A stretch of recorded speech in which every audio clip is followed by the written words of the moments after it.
Presiden Biden, para pemimpin dunia yang saya hormati, pandemi COVID-19 memberikan pelajaran yang sangat berharga bagi kita. Ketahanan kesehatan dan kesiapsiagaan dunia terhadap pandemi ternyata tidak cukup kuat. Akibatnya, harga yang harus kita bayar sangatlah mahal. Jutaan orang yang kehilangan nyawanya dan perekonomian dunia pun mengalami keterpurukan.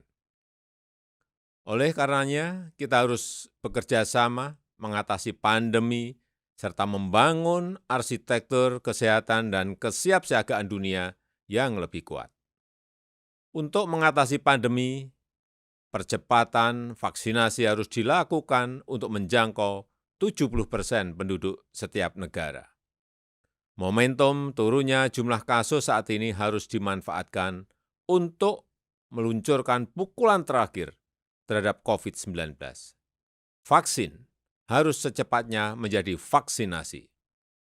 Kolaborasi kita harus menjembatani tantangan vaksinasi, mulai dari pembiayaan, logistik, dan sumber daya manusia. Sementara itu, untuk membangun arsitektur kesehatan dan kesiapsiagaan dunia yang lebih kuat, paling tidak diperlukan 3 hal.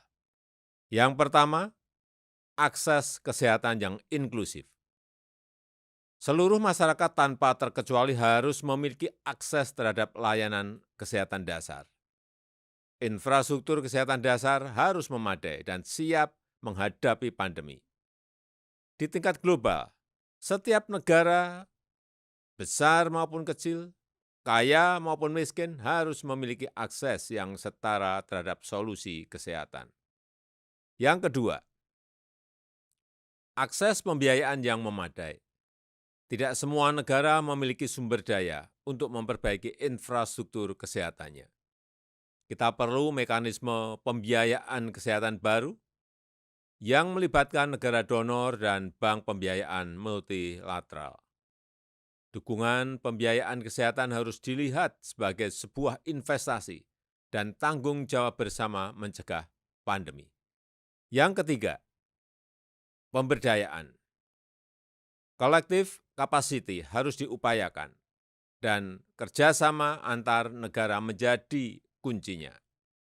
Kerjasama riset, kerjasama transfer teknologi, dan akses ke bahan mentah harus diperkuat.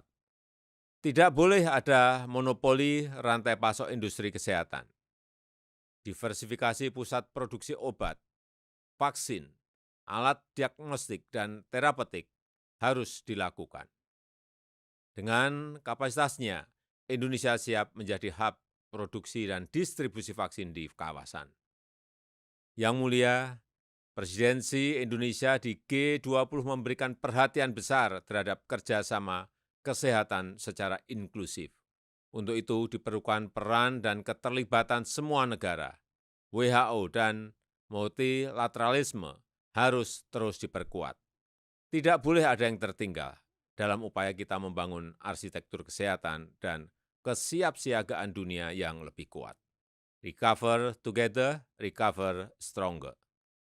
Terima kasih.